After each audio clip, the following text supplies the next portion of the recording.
¿Ya están viendo el inicio de la presentación? Sí, sí. Muy bien. Bueno, ¿qué es lo que vamos a ver en esta charla? Alimentación y cáncer desde esta mirada biológica, ¿sí? Lo que yo voy a intentar compartir es esta mirada como la lógica de la vida para comprender el cáncer, ¿sí? Y de alguna manera intenta hacer un viaje a que recordemos quiénes somos en esencia, ¿sí? Por eso esa imagen, para arrancar, me pareció valiosa como este encuentro con nuestra intimidad, o con la esencia de lo que somos, como ser biológico. ¿Qué es el ser humano? El ser humano es un ser biológico, desde el organismo unicelular hasta la complejidad del hombre, ¿sí? Absolutamente todo está escrito en nuestra memoria. Está escrito en nuestra memoria como nuestros, digamos, como les decía recién, desde que somos un organismo unicelular hasta acá, cada una de las etapas evolutivas que ha tenido que pasar el ser biológico está impresa en burbujas de memorias que nos constituyen. Y esto es lo que nosotros recibimos, lo estudia una ciencia, esta ciencia se llama, la ciencia filogenética, es como estudia la herencia que nosotros recibimos desde que, digamos, como seres humanos, desde que fuimos organismo unicelular a llegar a ser un organismo multicelular.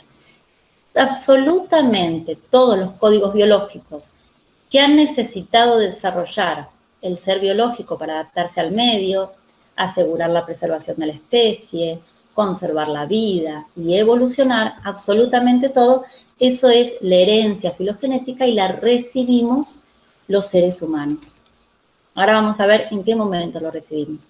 Pero para que tengamos esta idea, el ser biológico es un ser multidimensional, está escrito entonces, nos atraviesa, nos constituye toda la información de la vida, desde el organismo unicelular, que pretende mostrar esa imagen espiralada, hasta nosotros que somos el ser más evolucionado, ¿sí? Entonces nos constituye la información de la herencia filogenética, nos constituye el genoma humano, que es la información de nuestro genoma específico como especie, ¿sí? Pero también como ser multidimensional, no solo nos define lo que está escrito en nuestro genoma y todo lo de nuestros ancestros, sino que somos un metagenoma. Los seres humanos somos mucho más microorganismos que células humanas. Por lo tanto, eso se llama, los microorganismos que viven en el cuerpo se llama microbiota. La microbiota vive en el colon, pero es por sobre todo en el colon, ¿sí? Pero es una enorme cantidad de microorganismos, mucho más que células humanas. Antiguamente se decía que teníamos hasta 10 microorganismos por cada célula. Ahora se dice que no, pero mínimo es el doble. Como somos más microorganismos que células humanas, tenemos más genoma microbiano que genoma humano, ¿sí?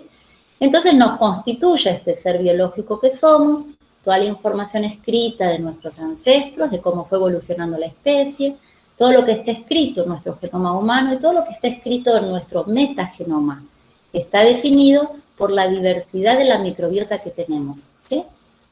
Incluso la microbiota, los microorganismos que viven en el colon, tienen una forma de transmitir la información genética que es transversal, no es vertical como el ser humano. Por lo tanto, la multiplicación de la información genética que va a modular la expresión de nuestros genes es absolutamente importante. Aún así, eso no es todo. Como ser multidimensional, es absolutamente importante la relación que nosotros tenemos con el medio. Es así desde que fuimos un organismo unicelular hasta la complejidad de lo que somos, ¿sí? Es decir, nosotros nuestro fenotipo, ¿qué es lo que expresamos?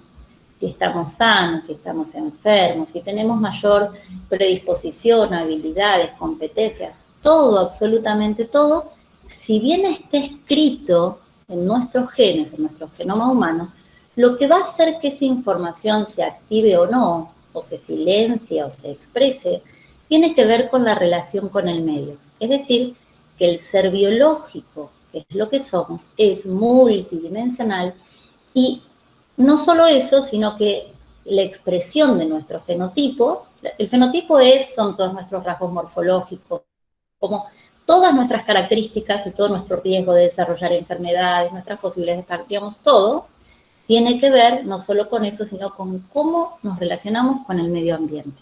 Súper importante.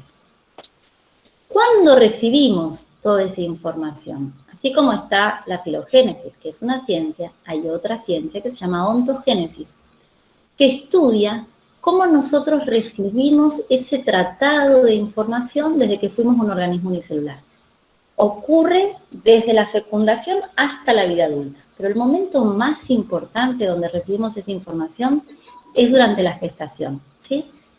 Cada una de todas las etapas que vivió el ser biológico hasta acá, y perdón lo repetitivo, pero cada una de esas etapas la recibimos en la gestación. Es decir, el embarazo sería como una etapa donde se recapitulan toda la historia de vida del ser biológico. ¿Sí? Hay una síntesis filogenética, donde recibimos la herencia de la evolución de la especie hasta llegar al ser humano.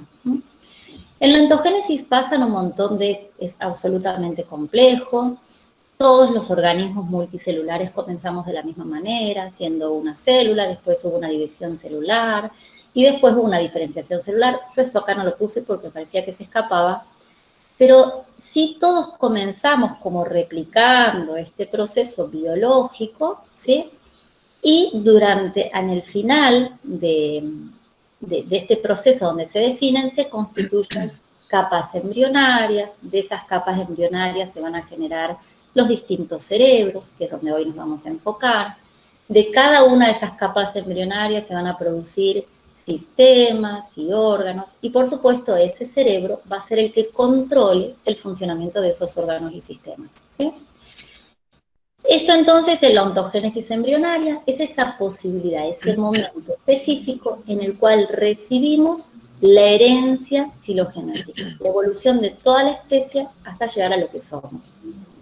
Este gráfico lo puse para mostrar en forma muy sencilla, con algo que todos conocemos, ¿sí? Que lo conocemos en la vida cotidiana, que es cómo al principio todos los bebés, por supuesto, no tienen absolutamente nada de desarrollo motor, pero cuando empiezan a desarrollarlo, al principio reptan. Todos de niños, al inicio de la vida, lo que hacemos es lo mismo que hicieron los reptiles, ¿sí?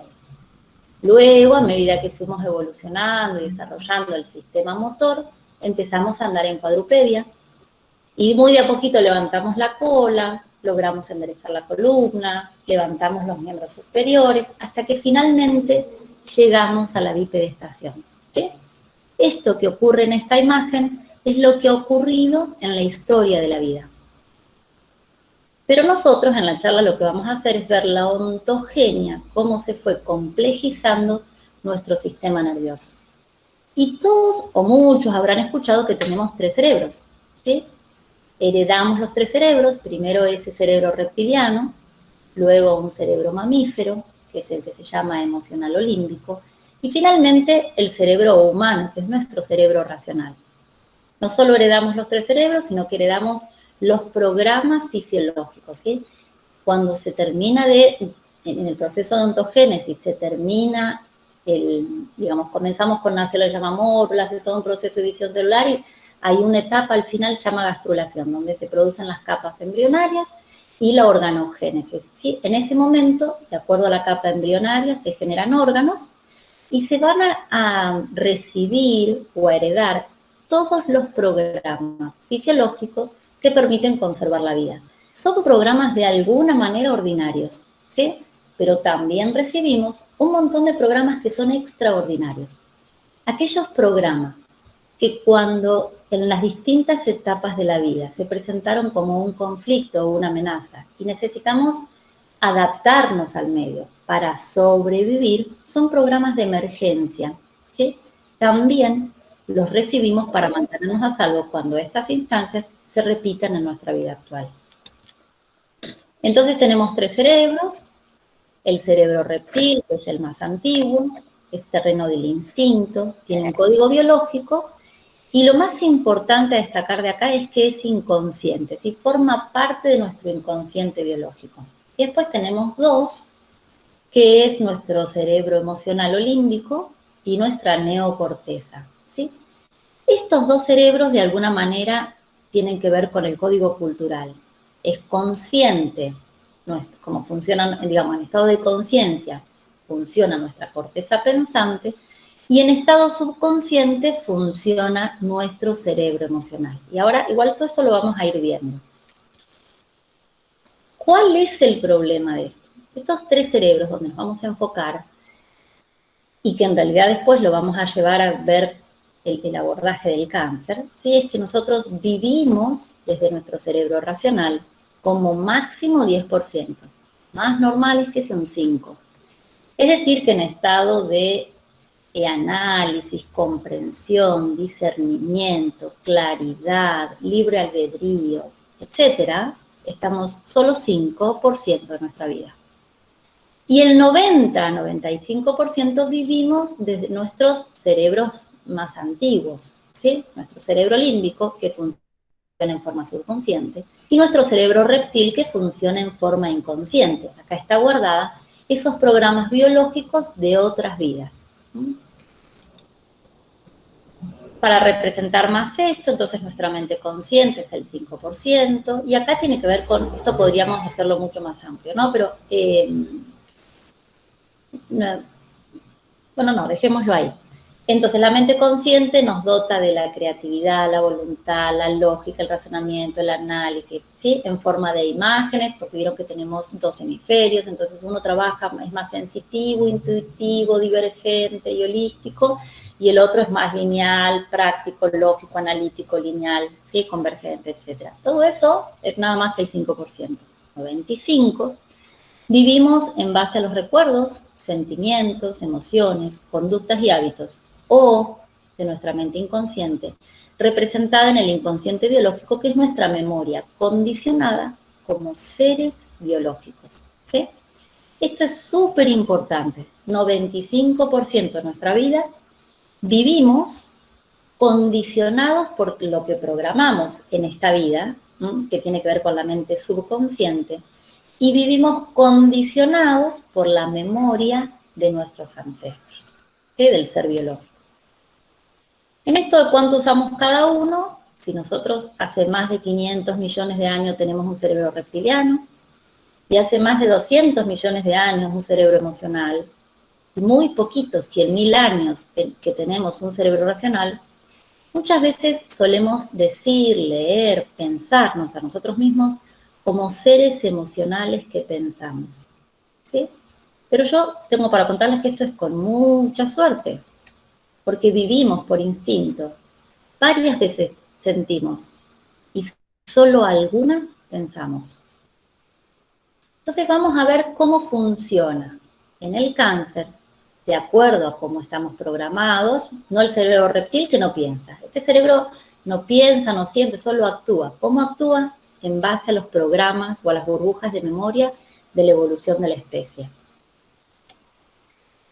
Entonces este tercer cerebro, en realidad lo empezamos como primero, pero bueno, se lo dice el tercer cerebro. Este cerebro tiene burbujas de memoria del ser biológico, condensa ahí todos los programas ancestrales de supervivencia, de cómo el ser biológico del organismo unicelular a multicelular se adaptó al medio, aseguró la especie, logró sobrevivir y evolucionar para llegar a ser lo que somos. Todos esos programas están escritos ahí y representan nuestro inconsciente biológico, ¿sí? Es decir, que cuando nosotros estemos en homeostasis se llama al punto de equilibrio, ¿sí? Cuando nosotros estamos en equilibrio, para el cuerpo es homeostasis. Cuando estamos en homeostasis, todo va a funcionar bien. ¿Cómo? En función a esos programas, que son fisiológicos u ordinarios. Pero cuando entremos en estrés, es decir, ya no estemos en confort metabólico, ¿sí? En un estado de equilibrio, sino que estemos en estrés, en un estado que es de disconfort metabólico, donde el cuerpo ya no puede funcionar bien, empieza a sentir que tiene que hacer, digamos, no es que está ahí la sensación, pero empieza a tener un estado donde hay máximo esfuerzo con mínimo rendimiento, ¿sí? Ahí hay situaciones de estrés. Entonces le implican al cuerpo o a nuestra memoria, a nuestro inconsciente biológico, poner al servicio una asistencia que es extraordinaria para adaptarse y sobrevivir. Acá un paréntesis para mencionar qué es el inconsciente. El inconsciente no tiene, nuestra corteza pensante nos permite discriminar qué es pasado, presente y futuro. Nuestro subconsciente, como es subconsciente, la atención y la intención es como irregular, ¿sí? Puede tener más o menos registro, puede como encenderse o apagarse esa señal, ¿sí? Pero nuestro inconsciente no distingue pasado, presente y futuro. Todos pueden recordar o lo real y lo imaginario, la diferencia entre uno y otro, ¿sí? Para él es todo lo mismo. Si yo les digo a ustedes, pónganse un gajito de limón en la boca, cierren los ojos, imaginario, ¿no? Háganlo ahora si quieren. Pónganse un gajito de limón en la boca, imaginen que cada vez que muerden, todas las vacuolas de ese jugo ácido que está concentrado en el limón se rompen y ese jugo empieza a circular por la boca, ¿sí? Si nosotros hiciéramos esto durante como una actividad guiada por 3 minutos, probablemente empiecen a producir un poquito de saliva, porque nuestro inconsciente no va a recibir, ¿sí? Y es así para una experiencia física, como decimos lo del sabor, o como si en cualquier circunstancia de la vida, ustedes por ejemplo han tenido una experiencia traumática, han escuchado un ruido muy fuerte y eso significa una bomba. Si mañana o ahora en casa, calentitos, cobijados, ¿sí? Escuchan un ruido fuerte, puede aparecer, ¿sí? Como un riel que se activa y actualiza la información, con lo cual, digamos, aparece la sensación del miedo a la bomba. Ese miedo a la bomba ya no existe, no hay ninguna posibilidad. Sin embargo, mi inconsciente biológico lo trae, lo actualiza y no distingue tiempo, espacio, dualidad. Y siempre el programa que ofrece es lo mejor que tiene, ¿sí? El inconsciente biológico es absolutamente inocente, ¿sí? Entonces, el programa que pone al servicio para resolver una situación, ¿sí? Es la mejor que hay. No existe posibilidad que haya otra. Siempre entiende qué es lo que asegura supervivencia. Bueno, dijimos en homeostasis entonces qué es lo que va a hacer el inconsciente biológico con todos los programas básicos, digestión, respiración, todo lo básico, ¿no? Lo que hacía desde que fuimos unicelular, reptil, sí, todo lo básico funciona. Ahora cuando estamos en desequilibrio es porque hay una situación de estrés. ¿Y qué es estrés? Ese estrés puede ser real o puede ser imaginario, puede haber una percepción de estrés. Y ese estrés o percepción de estrés puede ser física o emocional. En emocional vamos a incluir acá mental y emocional, que es generada por el organismo para sobreadaptarse a una situación que implica una amenaza. Ese estrés puede ser físico o mental o emocional, estamos diciendo. Entonces, pensemos ejemplos de estrés físico y cuánto estamos expuestos en forma permanente. Cada uno acá revise cuántas situaciones de estrés físico tienen forma permanente, ¿sí? La exposición a campos electromagnéticos en forma cotidiana, una alimentación inadecuada, falta de ejercicio. Ahora los vamos a revisar, pero ¿cuántas situaciones de estrés cotidiano estamos aprendiendo a convivir, ¿sí? Falta de ejercicio, la imagen de ese hombre representa no solo la comida de mala calidad. Elegí una bastante sencilla, que hay imágenes que son de alguien que come 10 cosas al mismo tiempo. Sin exagerar, porque una hamburguesa y unas papas fritas muchas veces podemos comer, ¿sí? Entonces no solo este alimento, sino esa actitud sedentaria, donde llevamos al cuerpo a situaciones de anaerobiosis, ¿sí? Donde la respiración celular es básica para poder funcionar, ¿sí? En forma permanente estamos expuestos a estrés por lesiones físicas que pueden ser de origen interno o externo. Si el origen es externo, puede ser físico, es lo más sencillo, es pensar en calor, una radiación, un traumatismo, digamos, esto creo que nadie va a tener duda, que si hay una lesión física, el cuerpo lo va a tener que reparar, hay un estrés y el cuerpo lo tiene que reparar. Si esta lesión física es química, podemos estar hablando de la exposición a tóxicos, venenos, radicales libres o xenobióticos, ¿sí? Vieron que estamos hablando del ser biológico, que respeta la lógica de la vida. todo lo que sea un xenobiótico es xenoajeno a lo biótico, a la biología. Nosotros comemos una enorme cantidad de nuestra dieta hoy de alimentos que están con una enorme carga de xenobióticos. Se llaman colorantes, emulsionantes, saborizantes, gelificantes, etcétera, ¿sí? Pero que tienen un lenguaje que para el cuerpo es artificial. El cuerpo no lo puede leer, ¿sí? El cuerpo necesita que lo que nosotros incorporemos tenga un lenguaje biológico, que tenga el mismo lenguaje, que pueda entonces desarmar esa estructura, transformarlo en unidad indivisible, permitir que atraviese las vellosidades intestinales en forma simple, acompañada de transportadores, con un intercambio de iones, pero es absolutamente sencillo si el alimento fuera real. Y entonces, cuando está en nuestro medio interno, puede pasar a transformarse en nuestra unidad funcional, a construir la biología que somos. Sin embargo, implica una lesión si nosotros comemos una gran cantidad de alimentos ultraprocesados, de radicales libres, que es bastante frecuente en nuestra cultura en este momento. Esta lesión física, si fuera externa, también podría ser biológica, es decir, cualquier infección de virus, hongos, bacterias, ¿sí? Esta lesión física también puede ser causada por causas internas, por ejemplo, trastornos inmunológicos, donde hay procesos inflamatorios persistentes, directamente, entre otras causas, ¿no? Pero hay una relación directa con nuestra alimentación. Trastornos metabólicos como hiperglucemia, relacionados directamente con la alimentación. Y déficit nutricional, relacionado directamente con la alimentación. Cuando nosotros comemos muchos alimentos que son procesados, ultraprocesados, ¿sí? Funcionan en el intestino como gatillos inflamatorios, ¿sí? Las células del intestino necesitan tener uniones súper estrechas, tienen que estar los enterocitos están ligaditos por unas sopapas, se llaman desmosomas, y esas uniones tienen que estar firmes. Cuando eso ocurre de esa manera, nuestro intestino funciona como una barrera impermeable.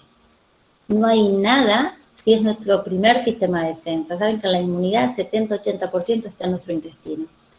No hay nada que lo deje pasar, siempre que eso funcione en forma perfecta.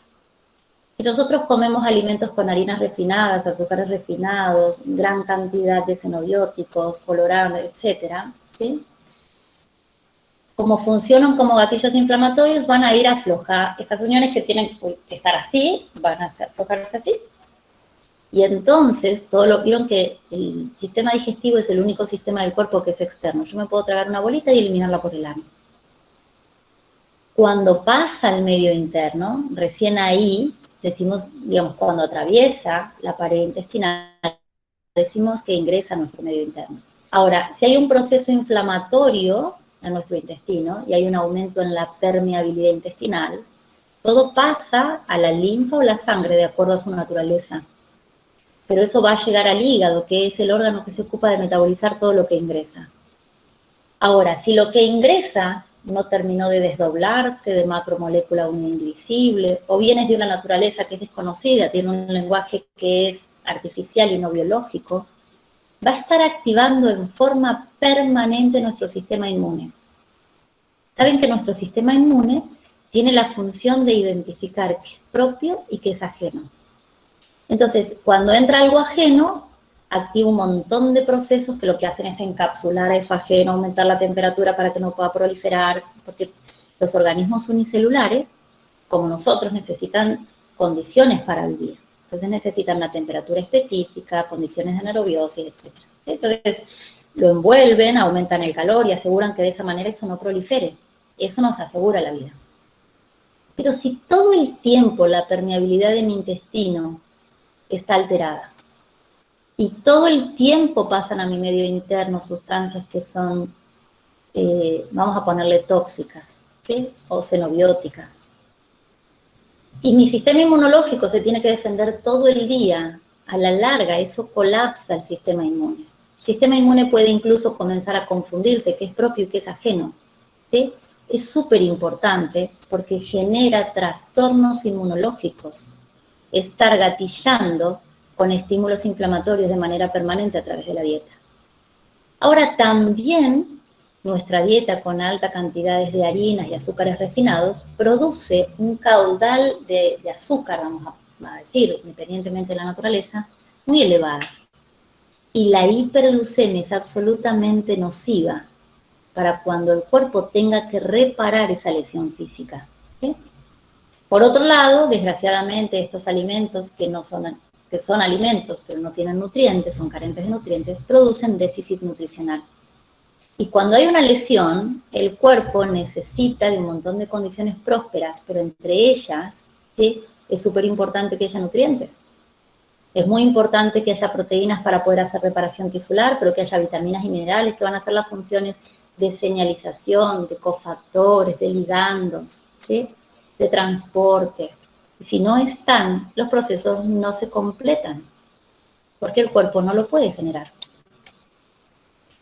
Entonces, cuando la alimentación no es buena, es una causa de estrés muy importante. Si la tomamos como causa externa el aporte de ultraprocesados y como causa interna el déficit de nutrientes por cómo comemos, el colapso inmunológico que produce y la hiperglucemia, que ahora vamos a entender el porqué. Cuando hay una lesión, entonces, el estrés es respuesta a una lesión. Esa lesión puede ser real o imaginaria. Pero siempre, si hay lesión, el cuerpo tiene que reparar. La reparación está escrita, es parte del legado biológico que recibimos. Es un instinto, ¿sí? Todos los organismos multicelulares tienen programas biológicos y capacidad para reparar lesiones orgánicas. Podríamos decir entonces que reparar es como una compulsión biológica, ¿sí? Todo el tiempo la vida va a favor de la vida. Todo el tiempo la biología quiere adaptarse al medio, sobrevivir, asegurar la especie y evolucionar. Eso no le pasó solo a los organismos unicelulares para permitirnos que nosotros tengamos esta experiencia física. Depende de cómo vivimos y transitamos nosotros la vida, el legado que le vamos a dejar a nuestras generaciones futuras. Pero si fuera por la información y los programas del inconsciente biológico, naturalmente tiene compulsión por vivir. Eso para representar eso, ¿sí? Yo siempre digo esto de que la vida va a favor de la vida, lo cuento con ejemplos como el girasol, que siempre busca el sol. O si alguna vez han hecho germinados, vieron que germina bien para arriba queriendo salir. Es decir, activar el complejo enzimático, si yo hago un grano, una semilla, una legumbre, le doy condiciones prósperas, ¿sí? Yo lo puedo tener en casa, en un frasco, en lo que fuera, ¿sí? Pero si yo lo saco de ahí y lo pongo en un lugar y lo pongo en contacto con la luz, ¿sí?, lo tengo húmedo, lo pongo en contacto con el agua, le permito el contacto con el oxígeno, es decir, le pongo agua pero no lo ahogo, ¿sí? Tiene calor, etcétera, va a germinar, se va a activar el complejo enzimático naturalmente. La vida, digamos, cuando hay información que permita, hay una pulsión por vivir en todos los organismos biológicos. Y también a veces les digo con un germinado, ¿vieron? Bueno, esto les decía, si el germinado sale para arriba, pero si a mí se me cae el frasco, ¿sí?, se va a dar vuelta el germinado, porque siempre va a salir, siempre va a ir a favor de la vida. Y esto es lo que nos pasa. Entonces, cuando las condiciones son prósperas, ¿qué significa? Para reparar se necesitan elementos básicos. Es como querer hacer la torta y no tener harina. Si mi cuerpo quiere reparar, necesita oxígeno, nutrientes, normoglucemia y factores de crecimiento, ¿sí? En presencia de nutrientes es macro y micronutrientes, vitaminas, minerales y macronutrientes, hidratos, proteínas o grasas, sobre todo proteínas. Pero necesitan estar estos nutrientes para hacer un proceso de reparación. Y además, hormonas y factores de crecimiento que habilitan ese proceso.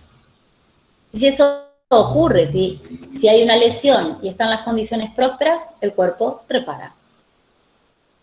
Pero si las condiciones son hostiles, si vivo en situaciones de anaerobiosis porque jamás hago ejercicio, si mi dieta es carente en nutrientes, si todo lo que como tiene una enorme cantidad de xenobióticos, pero no tiene alimentos reales.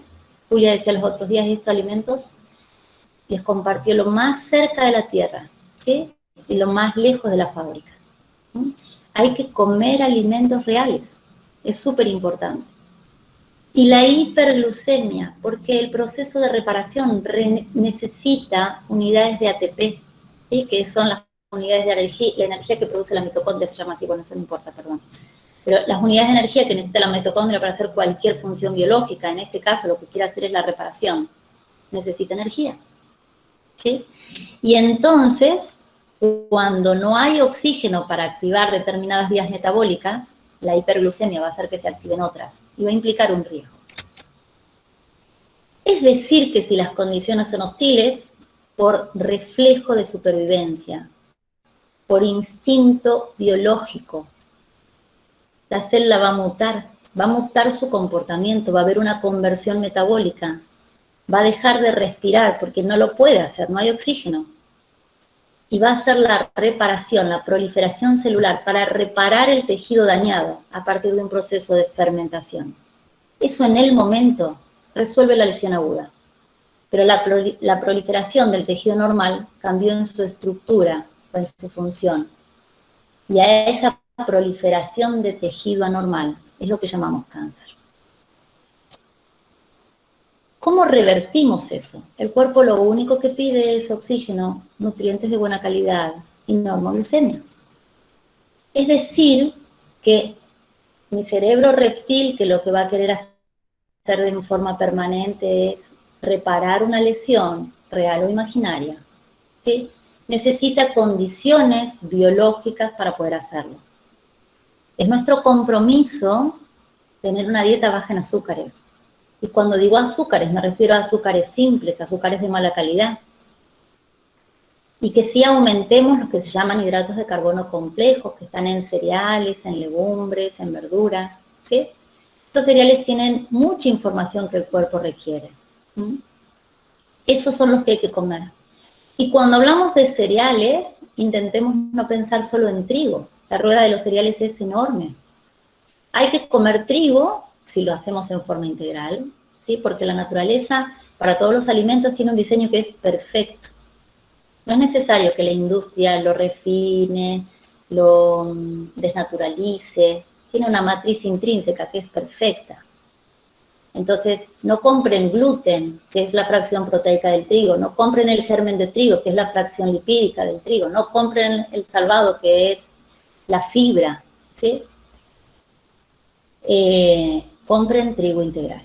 Pero intenten que este sea solo uno de una enorme cantidad de cereales que ustedes incluyen en la dieta. Que haya quinoa, amaranto, mijo, trigo sarraceno, los que quieran, hay enorme cantidad de cereales, ¿sí? Todos deben estar invitados a la mesa. Es importante que aumenten el aporte de oxígeno y entonces hagan ejercicio y agua. Y que todos estos nutrientes, que por una cuestión de tiempo no podemos hoy completar, sí estén todos, es decir, la dieta tiene que tener una buena cantidad de hidratos de carbono, bajitos de simples y muchos complejos.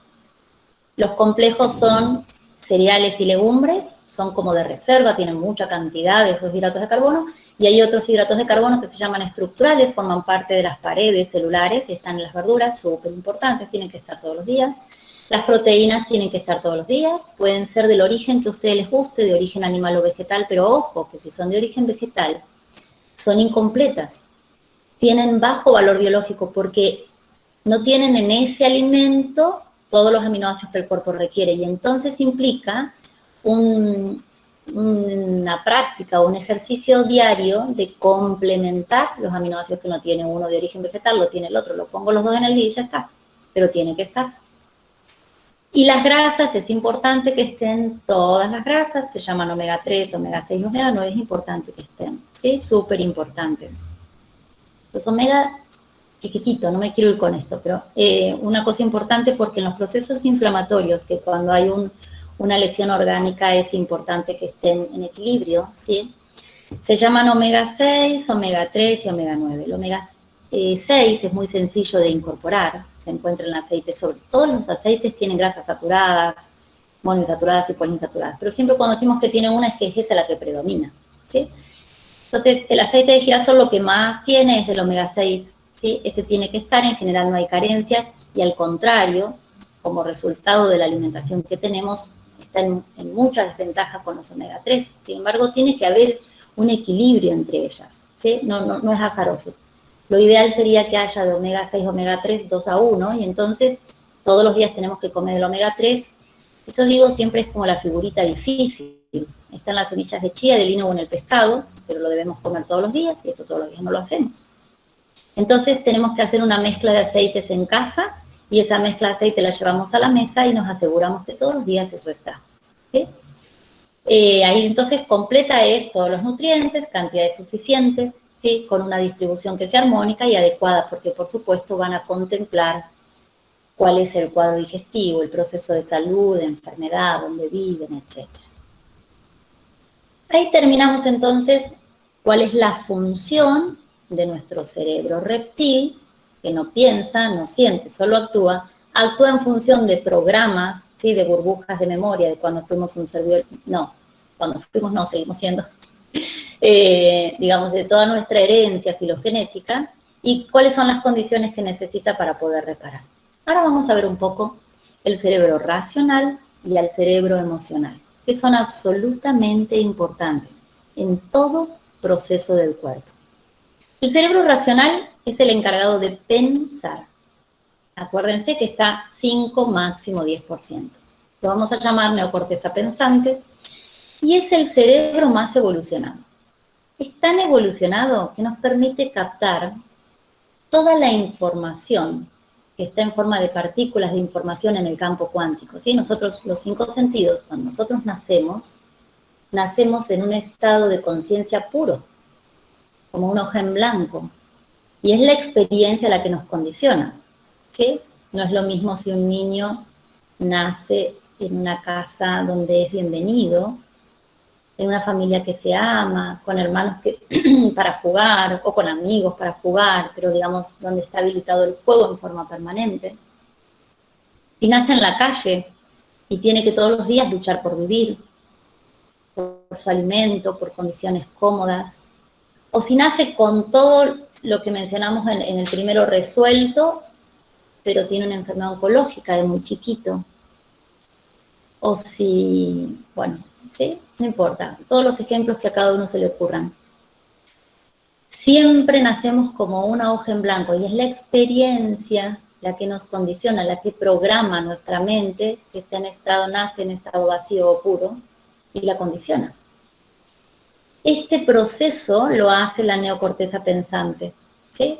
A través de los 5 sentidos, que son la puerta de entrada al campo cuántico, capta información, partículas de información del campo cuántico, ¿sí? Lo organiza, lo transforma en conocimiento, construye redes neuronales, surcos a partir de los cuales nos vamos a mover en el mundo, y moldea nuestra percepción. Es absolutamente individual para cada uno. Entonces nuestra neocorteza pensante lo que hace es, nosotros estamos en un estado de mente vacía, vamos a ir captando, viste que vieron que los niños captan todo, si ellos no discriminan. Captan toda la información del campo cuántico, lo hacen servido, dotados de los 5 sentidos que nos permiten absorber la información, y en la medida que la absorbemos, la mente empieza a adquirir un software, moldea nuestra percepción y nos modifica durante toda la vida. Pero al principio, las cosas todas en algún momento aparecieron por primera vez.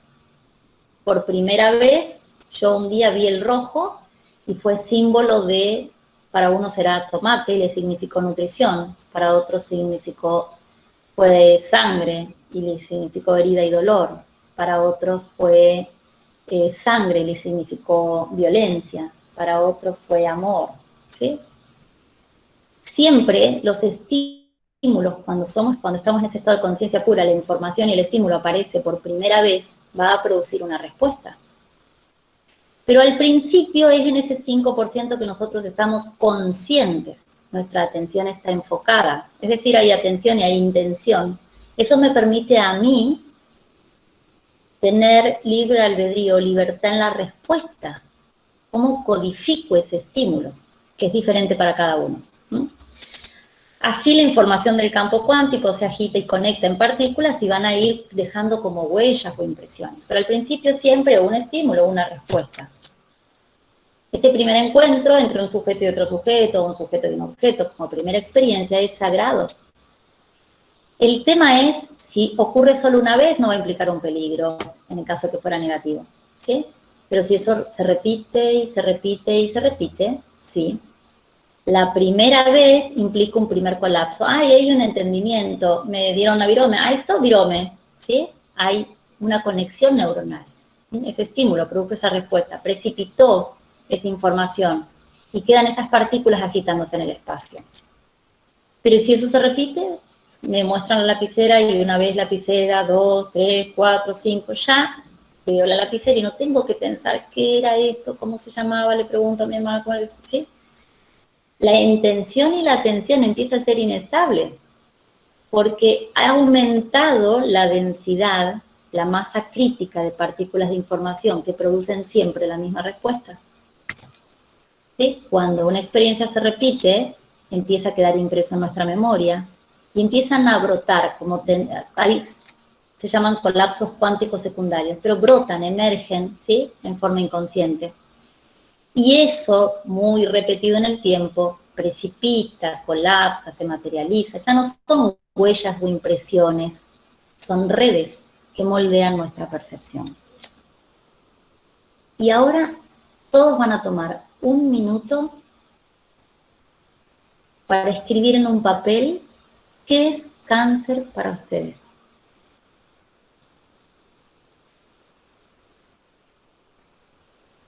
Un ratito chiquito, chiquito. Piensen qué es.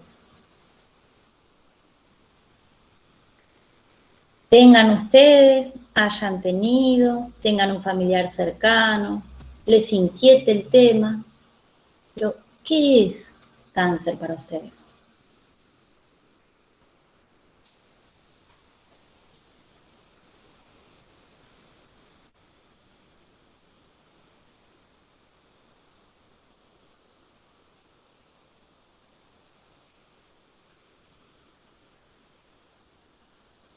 Muy bien. ¿Qué huellas, en función de lo que escribiste, surca tu conciencia? Visualiza cada vez que aparece ese estímulo. Vieron que el estímulo al principio una respuesta, después más respuestas, ¿sí? Y después una masa crítica de respuesta. ¿Qué brota cuando aparece ese estímulo que activa como un riel de información que está en tu mente? Que vos, a partir de tu experiencia, lo has programado. Porque todos nacemos con la conciencia en estado puro y vacío, ¿sí? Somos nosotros quienes la programamos. Bueno, ¿cómo programamos esto? ¿Es sentencia de deterioro y muerte?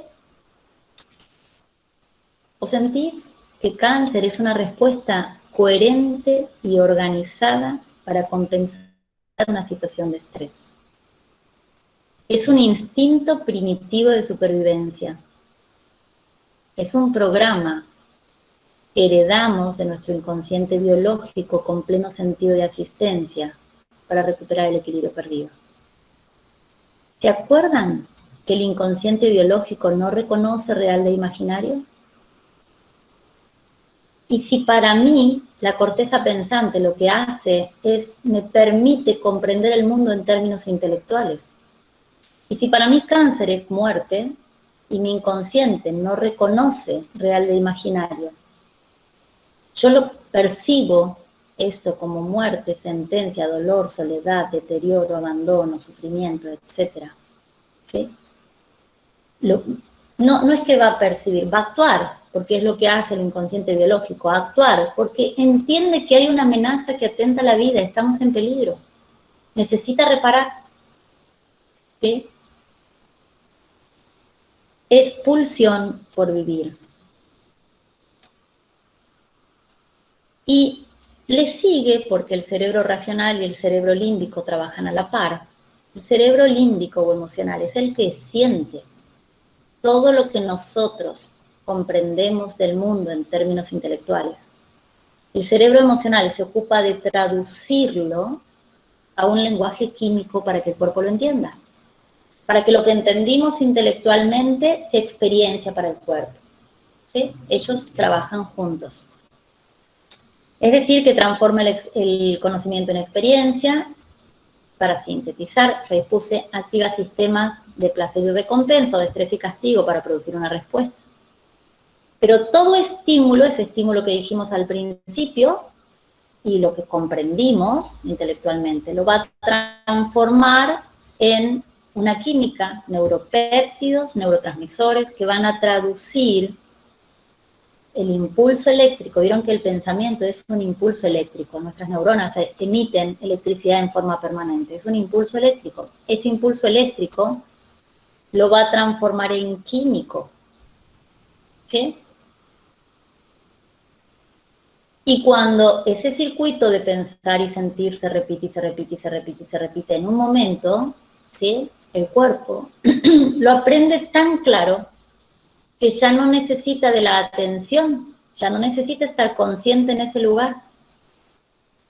Adquirió destreza, es hábil, es competente para producirlo solo. Por eso muchas veces nos volvemos adictos a determinadas circunstancias, no solo alimentos, sean de placer o de displacer, porque nuestro cuerpo está acostumbrado a una determinada química. Si yo vivo en una situación de estrés permanente, real o imaginaria, porque puedo vivir en una situación de estrés o me puedo crear las situaciones de estrés, ¿sí? Y genero todo el tiempo una química de, si hay estrés mental, que hace el emocional lo traduce en química. Entonces hay cortisol, adrenalina, noradrenalina, enormes cantidades, ¿sí? Ahogan el cuerpo. Entonces los receptores de membrana van a buscar sitios de acoplamiento para que esa química ingrese al interior, ¿sí? Pero si yo un día de golpe estoy muy contenta, como el cuerpo es tan hábil en repetir esa experiencia, va a demandar más síntesis, va a tener un síndrome de abstinencia, necesita más cortisol y adrenalina.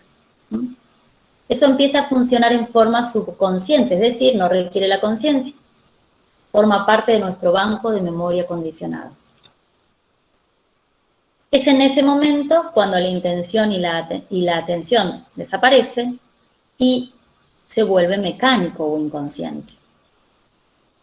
No solo eso, sino que lo traduce en química. Ese impulso eléctrico en el espacio intersináptico, que es el espacio en que hay entre dos células nerviosas o neuronas, se transforma en una química y circula por todo nuestro sistema. Para sintetizar, son muchísimas hormonas que se producen, pero ahí puse cortisol y oxitocina, que es la más importante del estrés, o la más representativa. Todos sabemos que cuando estamos en estrés producimos cortisol, y todos sabemos que la hormona del placer es la oxitocina. Entonces, de acuerdo a cómo pienso, ¿sí? Es con qué baño todos los días a mi medio interno. Cómo percibo el mundo en términos intelectuales, ¿sí? Va a ser el baño que le doy a mi cuerpo interno. El tema es que entre las funciones del cerebro emocional no solo está traducir lo que comprendemos del mundo en términos intelectuales, en términos biológicos, tiene muchas otras funciones. El aprendizaje, por supuesto, nuestra personalidad va a estar determinada por esto, nuestras respuestas emocionales, nuestro recuerdo y nuestra memoria. Pero hay dos que son elementales. El cerebro emocional se encarga de regular todas las funciones de nuestro sistema autónomo, y a su vez regula las funciones endocrinas e inmunes. Fíjense qué importante. Si yo estoy en estrés y soy un ser biológico, ¿sí? Piensen en un animal. Anda un animal chiquito en un lugar salvaje y percibe por radiación que viene un león, ¿sí? Inmediatamente está en una situación de estrés, se va a mimetizar o se va a someter, cualquiera de los comportamientos biológicos primitivos, pero esa situación de estrés le va a durar minutos. Sin embargo, nosotros y durante esa situación de estrés va a haber toda una respuesta biológica a nivel del sistema nervioso autónomo. Va a aumentar la circulación a nivel periférico, se va a inhibir a nivel central, es decir, se va a estar anulada la digestión, va a estar inhibida la reproducción, porque en ese momento de estrés que hay que asegurar la vida, Al ser biológico no se le va a ocurrir aparearse, ¿sí? Entonces se va a inhibir la reproducción, la digestión, la inmunidad, porque todo tiene que permitir estar a salvo. Entonces se van a dilatar las pupilas, va a aumentar la circulación a nivel periférico, va a aumentar la frecuencia respiratoria, cardíaca, etcétera, etcétera. Pero el tema es que hay una urgencia que resolver. Y las funciones endócrinas es exactamente lo mismo. No va a ser el cuerpo lo que tiene que hacer como importante, va a ser lo urgente. Y lo mismo a nivel inmune. Entonces, nuestra neocorteza pensante es nuestra corteza consciente que nos permite conocer el mundo en términos intelectuales. El cerebro emocional es subconsciente y tiene estas funciones. Tiene la función de ser traductor químico y transformar lo que nosotros pensamos en experiencia, pero además regula funciones endócrinas, nerviosas e inmunes. Si estoy en homeostasis, todas estas funciones van a estar en equilibrio y funcionando perfecto. Si estoy en estrés, van a estar detenidas.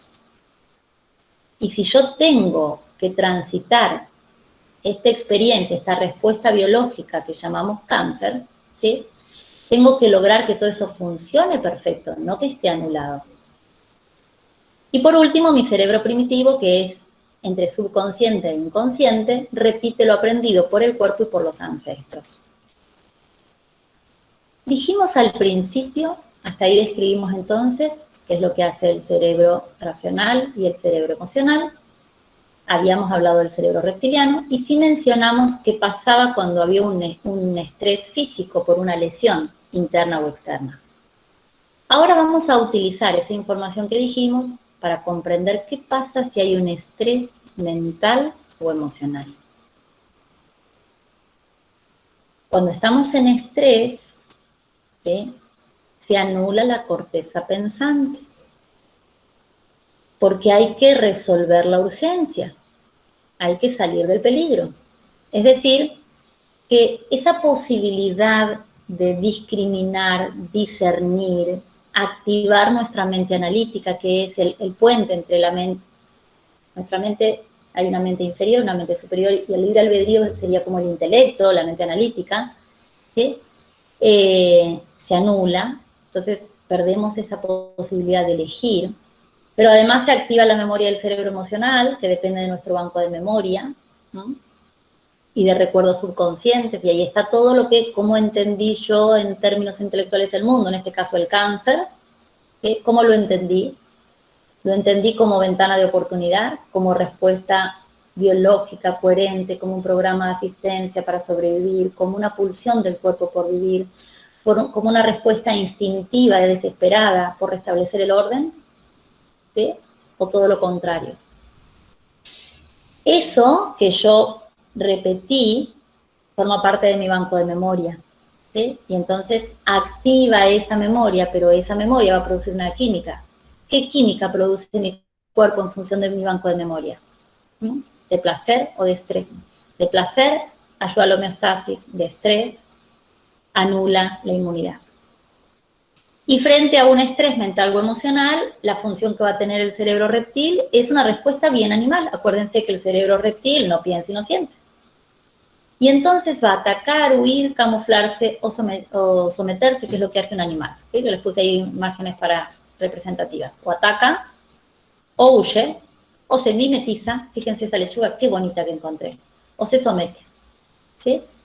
Y cuántas veces, como nos anula el miedo, que es el cortisol, por lo que hemos acumulado como aprendizaje, perdemos esa posibilidad de elegir, de ser dueños, protagonistas de nuestro propio proceso, de ese tránsito por esta experiencia, ¿sí? Y nos sometemos, atacamos, huimos o nos mimetizamos.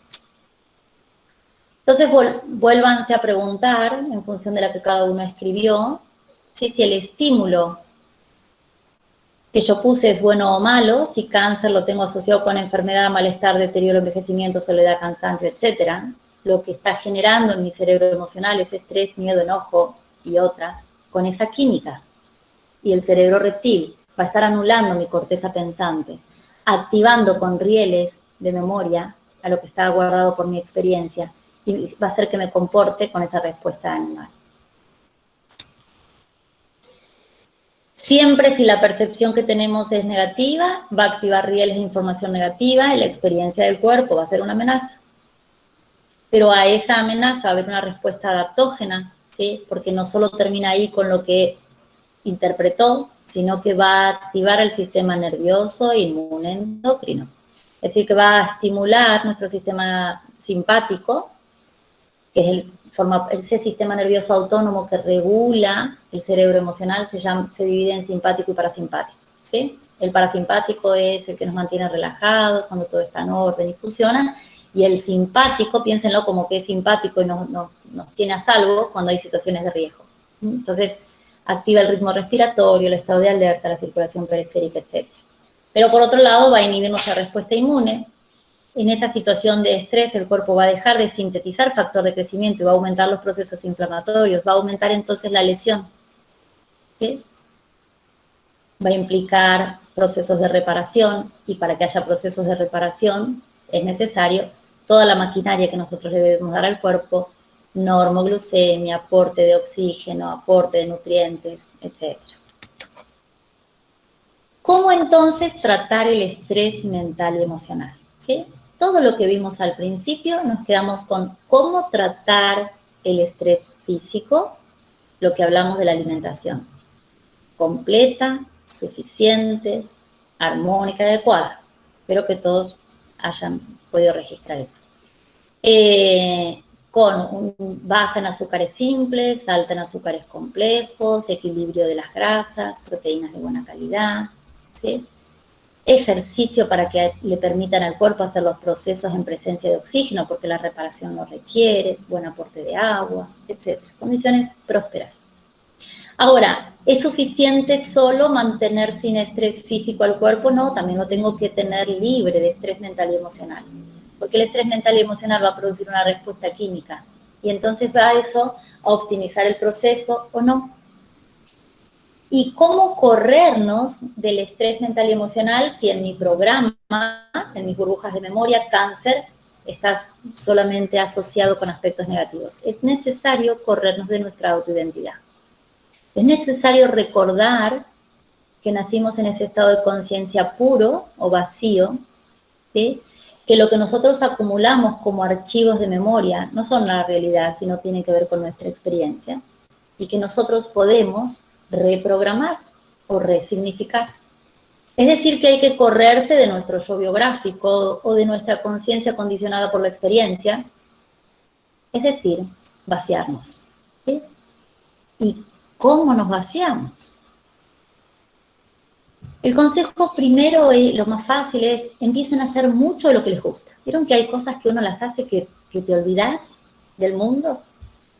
¿Sí?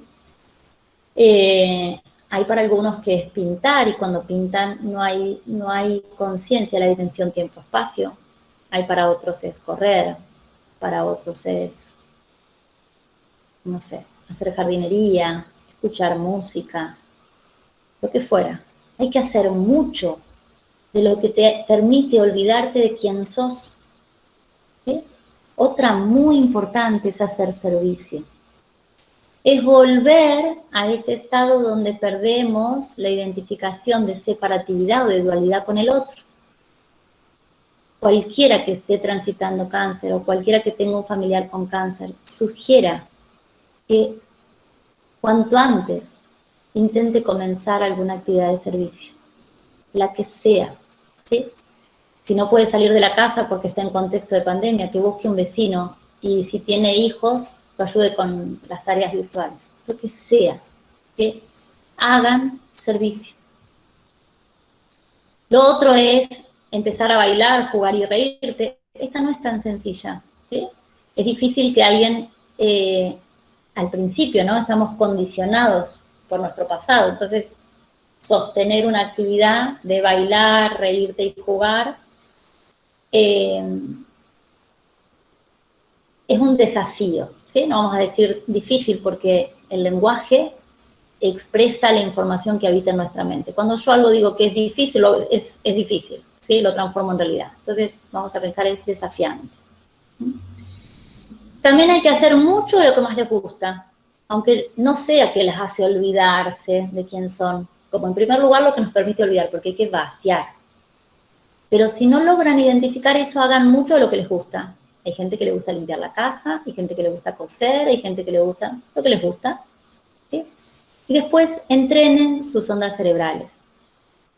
Nuestra mente, como es electricidad, esto que decimos el pensamiento, emite y recibe electricidad, son impulsos electromagnéticos, son eléctricos, pero se transforman en magnéticos porque en el espacio intersináptico se transforma en un químico.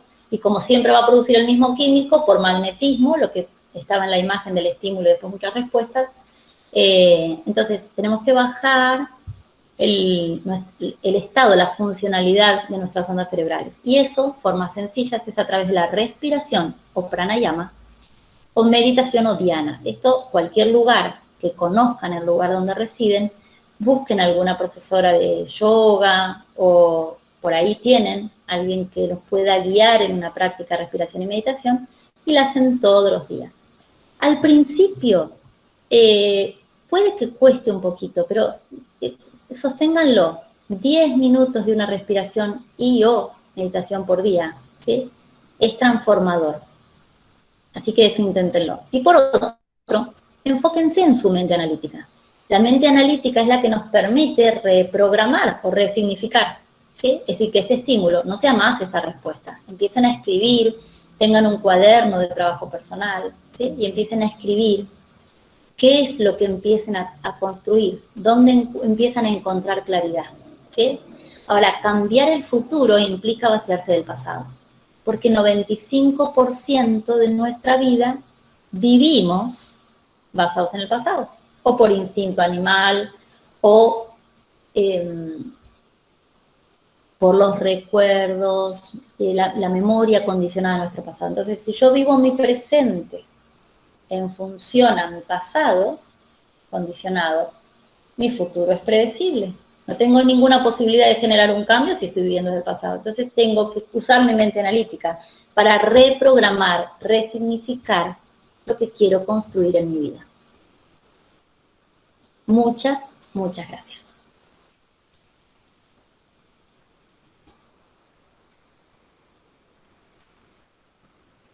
Justo se metió una presentación de otra persona y no sé si te quedaba alguna más para presentar, Nati.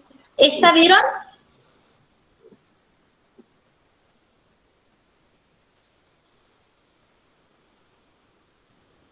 Ahora está sin presentación, Nati.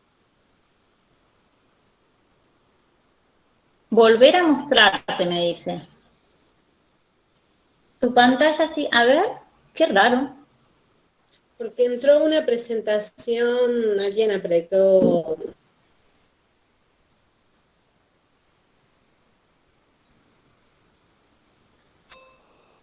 Díganme dónde, si hay algo que no se vio. ¿Esto se vio? ¿Esa fue la última? Sí, Sí, llegó. Sí, sí. ¿Esa? Bueno, por si quieren apuntarla de un chiquitín. Vaciarte, haciendo mucho de lo que te permite olvidarte quién sos. Hacer servicio. Esta se pudo ver, Nati. Ah, Esta perfecto. se pudo ver. Bien, bailar, jugar, reírte, hacer mucho de lo que te gusta. Entrenar. Por ahí la siguiente. Esta era la siguiente.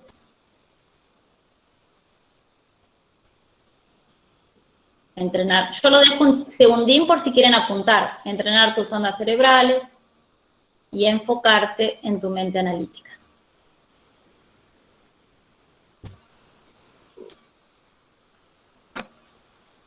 Muy bien. Bueno, Nati, en el chat, si quieres ver, tenés cosas hermosas que te han escrito todos. La verdad que muy interesante, hermoso, un enfoque biológico hermoso, positivo, una forma de mirar diferente. Bueno, abrimos 10 minutitos para preguntas. que quieran hacer a Natalia, puede ser por chat, la escriben o, bueno, les damos la palabra. Pregunten lo que quieran.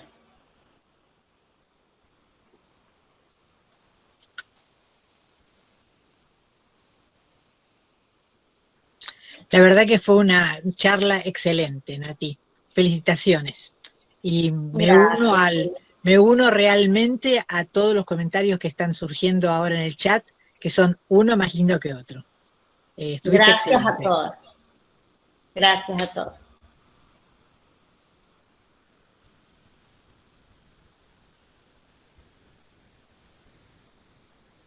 Chau, Analía, un besito.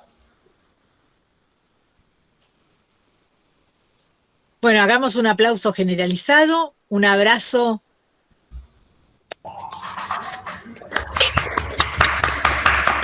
Para ustedes. Muy bien. Bueno, muchas gracias por estar.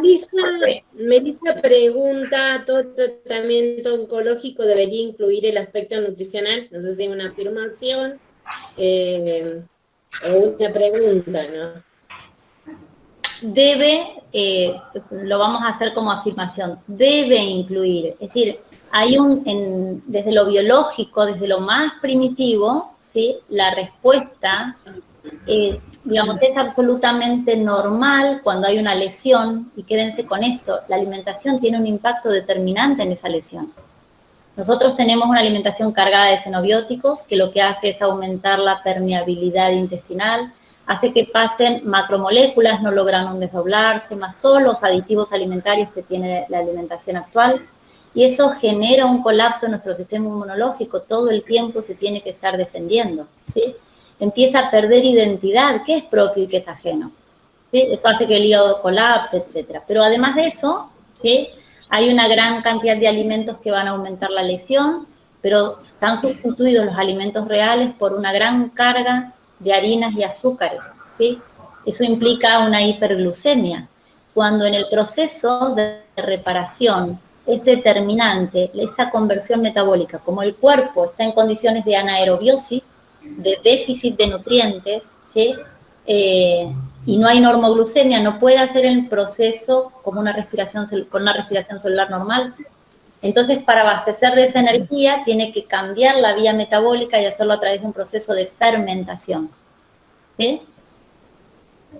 ¿Por qué es de fermentación? Por la cantidad de azúcares que tiene el cuerpo, producto de la hiperglucemia.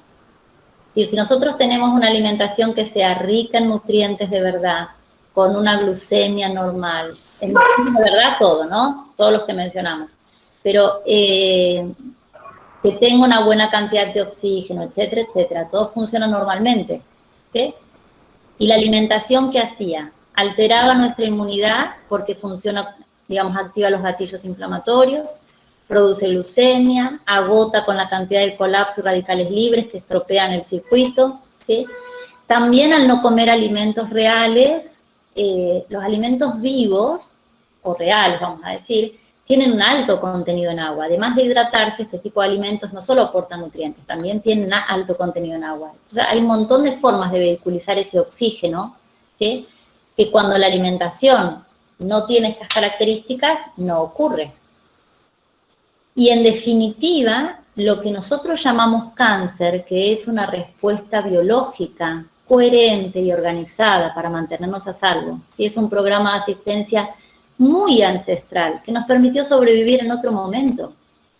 Y que por lo tanto, si esta situación no tiene los medios y las condiciones prósperas para poder hacerlo normalmente, tiene que cambiar las vías metabólicas, implica una proliferación anormal,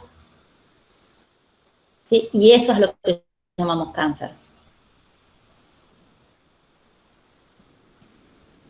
Bueno, Gonzalo Ferreira también dice, hay algo que vos ya lo contaste, pero bueno, dice desde la nutrición, ¿cómo se puede acompañar? Vuelve a preguntar como para que hagas la síntesis. Desde la nutrición los nutrientes tienen que estar todos, ¿sí?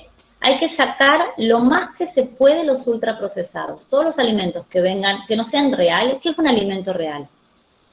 Frutas, verduras, cereales, legumbres, carne, leche, queso, huevos, ¿sí? Después hay algunos mejores que otros, pero esos son todos alimentos reales. Y la menor cantidad de alimentos de paquete, de productos alimentarios, ¿sí? Sepan que un alimento es cualquier sustancia comestible, tenga nutrientes o no. Ningún alimento que nosotros incorporamos es indispensable. Lo único indispensable son los nutrientes. Entonces, si yo elijo comer o no carne, no es problema, siempre que, si no como carne, complete las proteínas. Si yo elijo comer o no leche, no importa, siempre que me ocupe de cubrir el calcio. Si no, así con cada uno, ¿sí? El alimento no es indispensable, los nutrientes sí. Y es un compromiso que nosotros tenemos con nuestra vida, cubrir los nutrientes, para darle al cuerpo todo lo que necesita para la construcción biológica, ¿sí? Y para optimizarla, ya no solo para conservar, ¿sí? Para optimizarla. Entonces, de hidratos de carbono, todos alimentos reales, ¿no? Sacan todo lo que venga en paquete afuera. Intenten, por lo menos. Lean la etiqueta, los rótulos de los alimentos, ¿sí? Que no tenga como 2, 3 ingredientes. Que los ingredientes que están acompañando el alimento sean los que permiten la conservación natural, ¿sí? Puede tener una mermelada que tiene fruta y azúcar, unos fideos que tienen harina y sal, ¿sí? Y agua, por supuesto, que tengan la menor cantidad posible, ¿sí? El resto lo intentan sacar. Ahora, de los que comen, ¿cuáles tienen que estar? Hidratos, yo les decía, hidratos de carbono simples son lácteos y frutas. Se llaman simples porque tienen, su estructura química es muy sencilla para el cuerpo de desdoblar, ¿sí? Cuando nosotros lo incorporamos, producen una unidad de glucosa o dos, pero se llaman monosacáridos y sacáridos, son muy rápidamente utilizables, ¿sí? Los complejos tienen muchas unidades, ahí implica un trabajo digestivo importante. Hay 2 tipos de hidratos de carbono complejos que tienen que comer. Uno de ellos son cereales y legumbres, se llaman de reserva. Los otros están en los vegetales, forman parte de la pared estructural. Todos los días tiene que haber de estos alimentos. Cereal o legumbre y verduras en las 2 comidas. Después están las proteínas, y acá cada uno va a elegir si elige animal o vegetal. Si come animal, tienen que ir en el almuerzo. Si comen como animal, pescado es una proteína de cadena cortita, puede ir a la noche y no significaría un problema, ¿sí? Pero no coman carnes, alimentos muy pesados por la noche, tienen mucho tiempo de permanencia digestiva. Y por la noche entonces dejan las legumbres, o el huevo, el pescado, proteínas más fáciles de digerir. Y de los aceites, comen eso que les dije, omega 3, 6 y 9 tienen que estar todos los días. ¿Sí?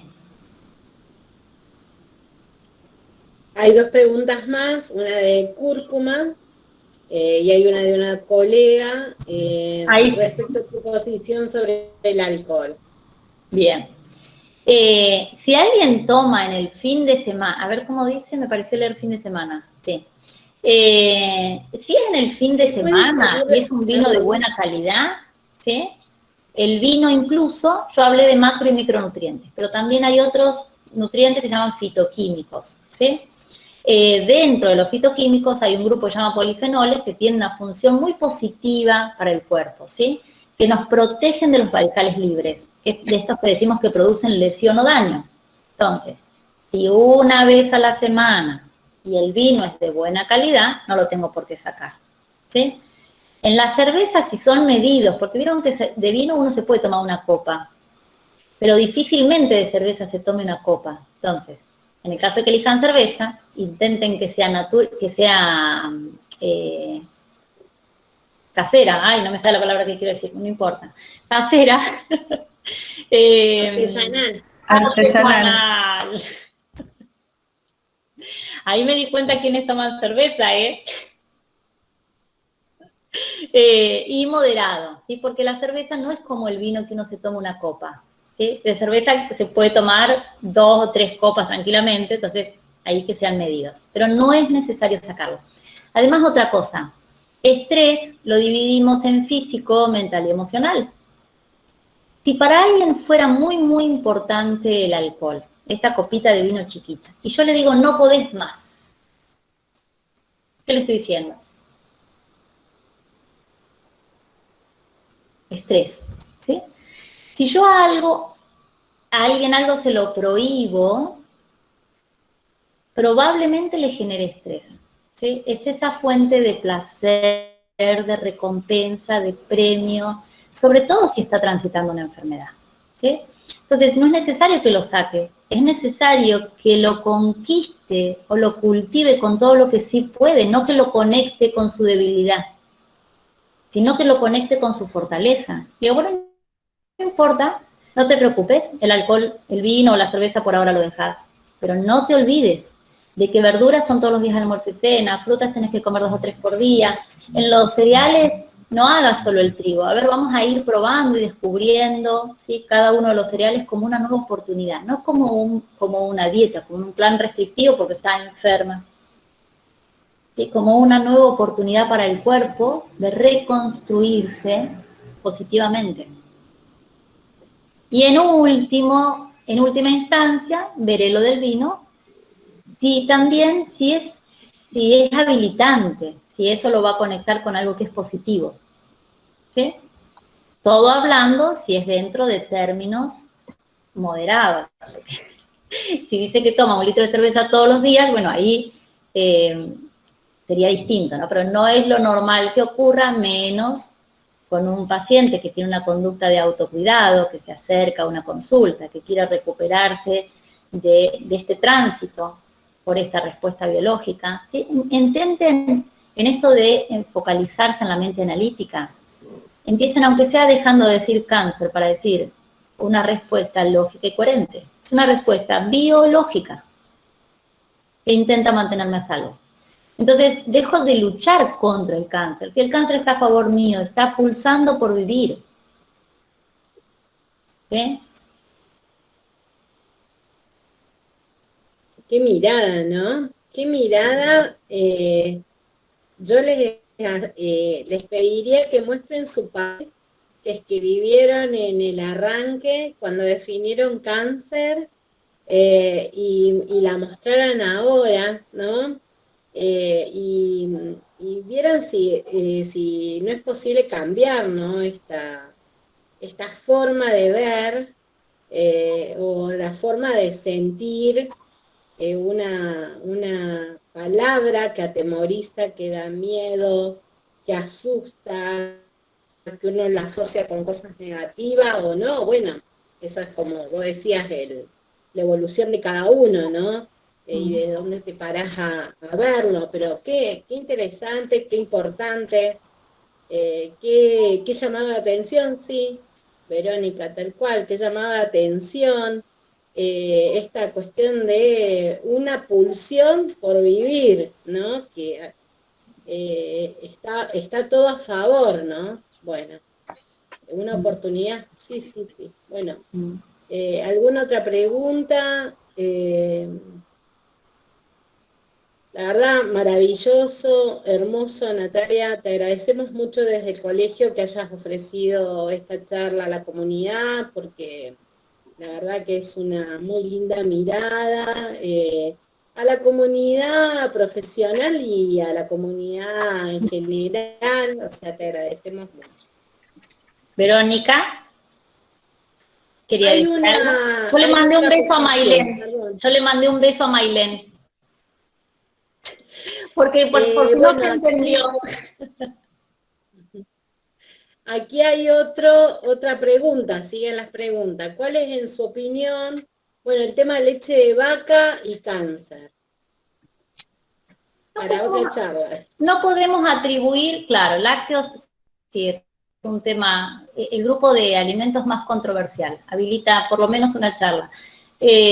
Lo que sí podemos decir como generalidad es que jamás podríamos atribuir que un alimento puede desencadenar un cáncer. Si nosotros acá lo miramos como estos 3 cerebros, pero la realidad es que es uno.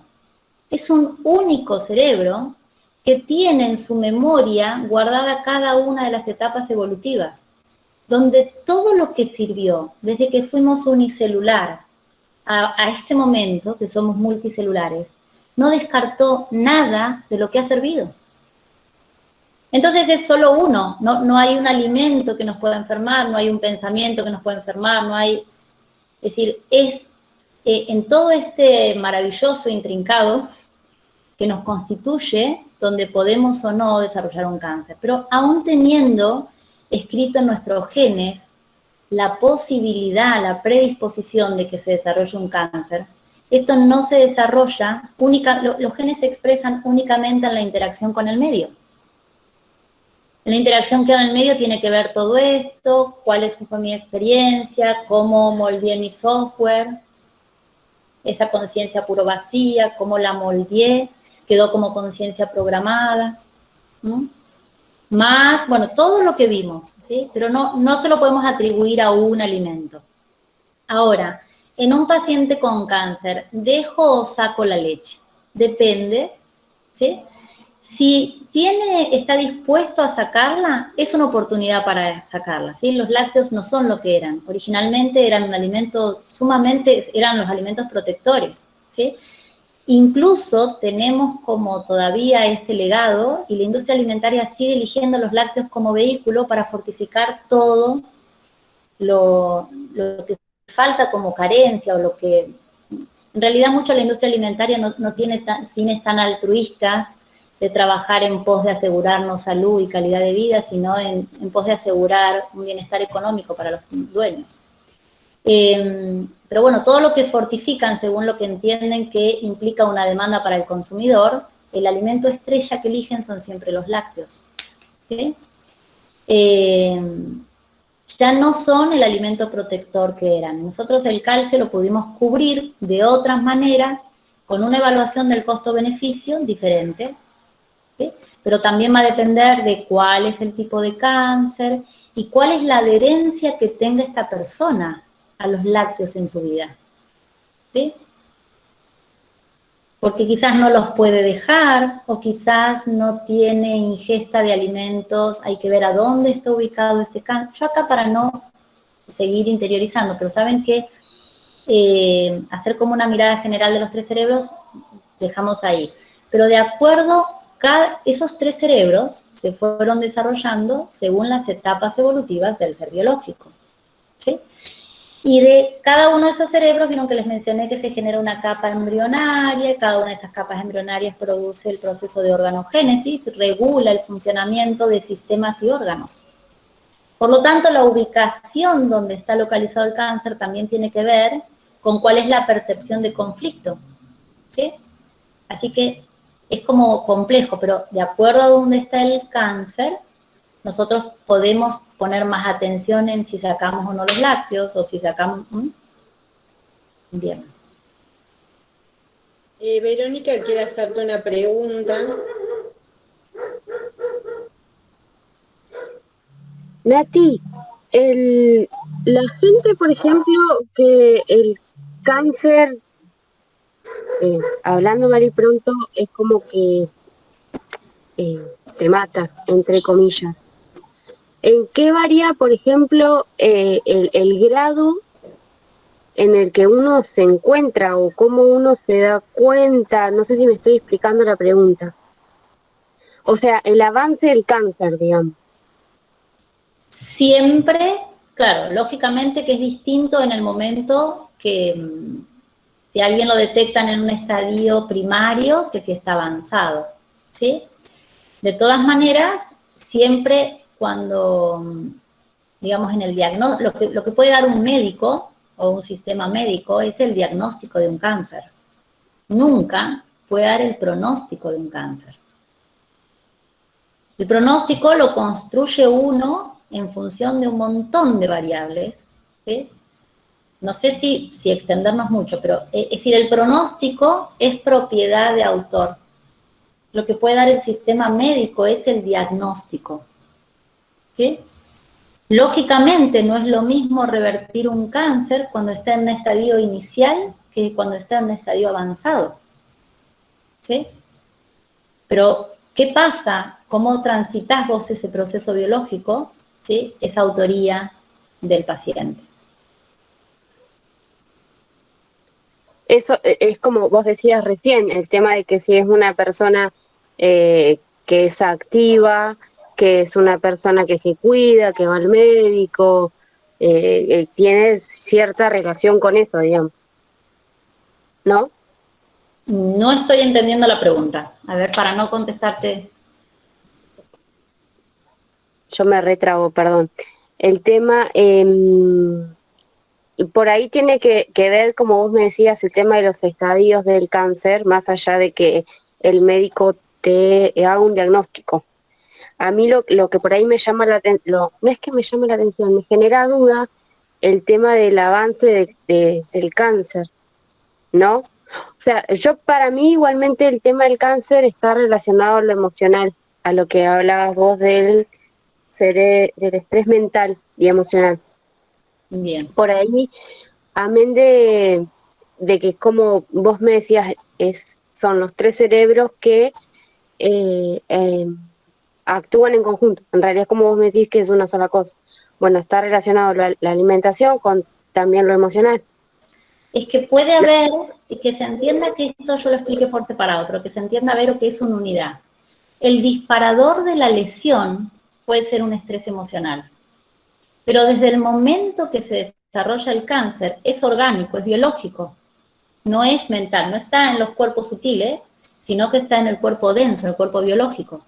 Porque hay un aumento, hay una proliferación celular acelerada que se produce, es decir, vos podés tener la lesión, que sea mental o emocional. El cuerpo normalmente, si hay una lesión, está escrito en tu memoria que se va a reparar. Si hay lesión, hay compulsión biológica por reparar y vivir. Pero ese proceso de reparación, ¿en qué medio le otorgas vos para que ocurra? ¿Es próspero o hostil? Claro, bueno, esa es otra de las cosas que por ahí me llama la atención, el tema de que llega un punto que no parece si es médico o es comerciante, porque estas cosas es como que no le dan relevancia, no le dan la importancia o no la comunican. No, pero cada vez se comunica más, pero y también hay que hacer una búsqueda personal. Siempre hay que los procesos mirarlos hacia adentro y nunca hacia afuera. ¿Sí?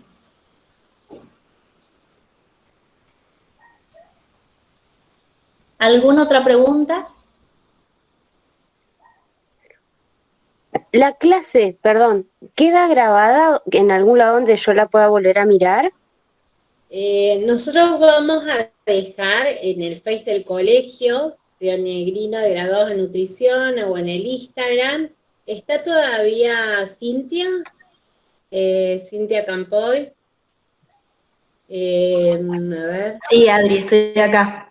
Cintia, ponemos en el chat el enlace del Instagram en donde vamos a tener la clase grabada. Dale, perfecto, ya lo mando. Y en el Face, ustedes ponen Colegio Río Negrino de graduados en nutrición y ahí van a tener la charla para escucharla, Nati, ¿cuántas veces?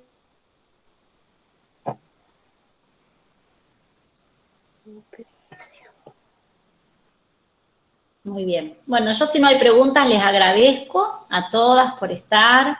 Hay un montón, no quiero, no sé si, pero que me acompañan siempre, Lorena, bueno, un montón. Les agradezco por estar para acompañar. Y siempre es una oportunidad para aprender para todos, ¿sí? Así que muchas gracias. Bueno, les vamos siempre en ese Face vamos a comunicar las siguientes charlas, y bueno, con temas de interés, también nos pueden escribir por privado y pedirnos temáticas que a ustedes les interese, para poder buscar los docentes y habilitar esto a la comunidad.